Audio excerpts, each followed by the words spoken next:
আসসালামু আলাইকুম বন্ধুরা, সবাই কেমন আছেন? আশা করি সবাই ভালো আছেন। আজকাল ইউটিউব, ফেসবুক যেখানেই ঢুকি সেখানেই শুধু আফ্রিদি, আফ্রিদি, আফ্রিদি। আফ্রিদিকে ছাড়া কোনো চ্যানেলে নিউজ নেই। আর আফ্রিদির যে কেলেঙ্কারি ঘটনাগুলো, সেগুলো আস্তে আস্তে আফ্রিদি গ্রেপ্তার হওয়ার পরে বের হয়ে আসছে।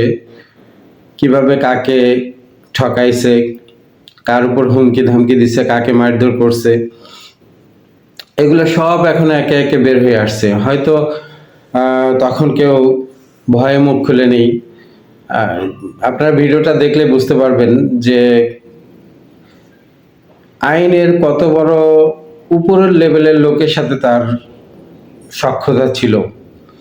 তো যাই হোক বন্ধুরা, চলুন আমরা কথা না বাড়িয়ে ভিডিওটা দেখে আসি, তারপর বিস্তারিত বলবো।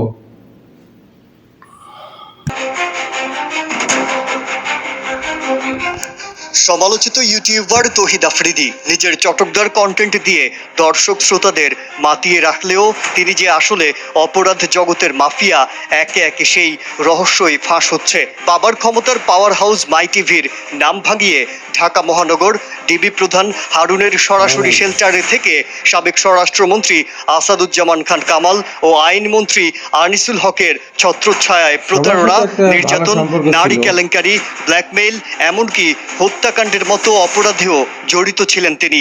তাই আওয়ামী লীগের আমলে কোনো অপরাধেই আফ্রিদিকে আইনের কাঠগড়ায় দাঁড়াতে হয়নি।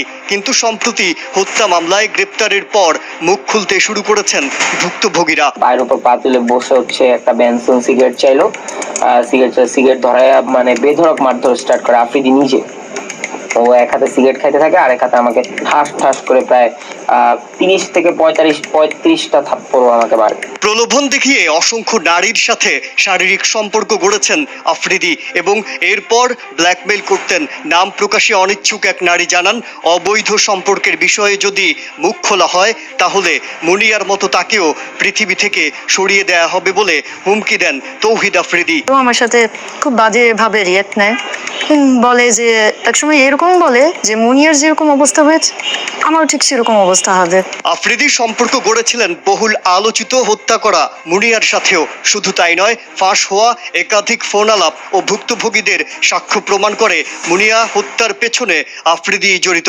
মুনিয়ার সাথে আফ্রিদির একাধিক ফোন কল ফাঁস হলে সেখানে শোনা যায় প্রায় নিয়মিত মুনিয়ার বাসায় আফ্রিদির যাতায়াত ছিল এবং তাদের মধ্যে ঘনিষ্ঠতা ছিল। এখন কি করবো বলো একটু, আজকে দেখা করবেন আমার সাথে একটু। নারী কেলেঙ্কারি ছাড়াও তৎকালীন সরকারের মদদে নানা অপকর্মে জড়িত ছিলেন। গেল বছর ছাত্র জনতার উপর গণহত্যার প্রতিও সমর্থন জানান তিনি। আন্দোলনের বিরুদ্ধে কন্টেন্ট ক্রিয়েটরদের ভয় ভীতি দেখিয়ে কন্টেন্ট প্রচারে বাধা দেন এবং কন্টেন্ট ডিলিট করতে বাধ্য করেছেন। এমনকি বিতর্কিত ডিবি প্রধান হারুনুর রশিদের আপত্তিকর ভিডিও সরাতেও বিভিন্ন সোশ্যাল মিডিয়া এক্সপার্টদের ধরে নিয়ে ডিবি কার্যালয়ে ভয় ভীতি দেখানো হয়। তার টর্চার সেল ছিল বলে জানা যায়। যে কন্টেন্ট ক্রিয়েটররা আফ্রিদির মতের বাইরে যেত তাদের সেই টর্চার সেলে নির্যাতন করা হতো। উলঙ্গ করে নিজের বেল্ট খুলে কুকুরের মতো পেটানোর অভিযোগও আছে। সে অন্যরকম মানুষ ভাই, সে ক্যামেরার ভিতরে একরকম কিন্তু ক্যামেরার বাইরে খুব ডেঞ্জারাস একটা লোক। বাইরে তার অফিসে ডাকাইতেছে। আমরা টিমের যারা যারা মানে ছাত্র আন্দোলনের সময় তার বিপক্ষে চলে গেছিলাম। তার বেল্টের বাড়ি আমার তো বেশি কেউ খায়নি। বেল্ট খুইলা আমার কুত্তার মতো পিড়াইতো। আফ্রিদির অপরাধ জগতের আরেক আইটেম হলো মাদক ব্যবসা। গুলশান বনানীর বিভিন্ন ক্লাব ও বিত্তবানদের চাহিদা মোতাবেক সব মাদকের সাপ্লাই দিত আফ্রিদির সিন্ডিকেট। অভিযোগ আছে শুধু মাদকিরা, আফ্রিদি তার স্বার্থ সিদ্ধির জন্য আওয়ামী আমলের এমপি, মন্ত্রী কিংবা সরকারি উচ্চপদস্থ কর্মকর্তাদের সঙ্গ দিতে তরুণীদেরও পাঠাতেন।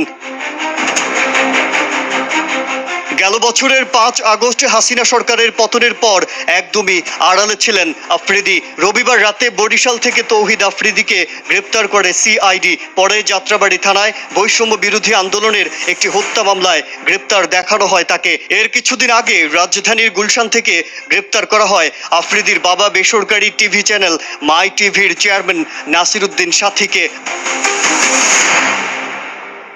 এসব বিষয়ে জানতে চাইলে সিআইডির মুখপাত্র বিশেষ পুলিশ সুপার জসিমউদ্দিন খান কালের কণ্ঠকে বলেন, আফ্রিদির বিষয়ে আইনগত ব্যবস্থা নেওয়া হচ্ছে। এছাড়া তার বিরুদ্ধে যেসব অভিযোগ করা হচ্ছে সেগুলো যাচাই করা হচ্ছে। ভুক্তভোগীদের অভিযোগের সত্যতা পেলে আইনগতভাবে ব্যবস্থা নেওয়া হবে। তো বন্ধুরা, ভিডিওটা কেমন লাগলো অবশ্যই কমেন্টসে জানাবেন। আর আফ্রিদির আসলেই ওর কোন ধরনের শাস্তি হওয়া উচিত আপনারা কমেন্ট করবেন। জানি না সত্য মিথ্যা সব যাচাই করবে আইন, আর আইনের ঊর্ধ্বে আমরা কেউ না। তো আইন যেটা যাচাই বাছাই করে সিদ্ধান্ত দেবে আমরা হয়তো সেই সাথেই একমত পোষণ করব। যদি সে অন্যায় করে থাকে তার শাস্তি অবশ্যই সে পাবে, আর যদি তার এই সব ভুয়া বা মিথ্যে প্রমাণিত হয় তাহলে তাকে বেকসুর খালাস দেওয়া হোক। তো বন্ধুরা, ভিডিওটা যদি কোথাও বিন্দু পরিমাণ ভালো লেগে থাকে তাহলে অবশ্যই চ্যানেলটি সাবস্ক্রাইব করে পাশে থাকবেন, আর অবশ্যই লাইক, কমেন্টস এবং শেয়ার করতে ভুলবেন না। ধন্যবাদ আপনাদের সবাইকে, ভালো থাকবেন।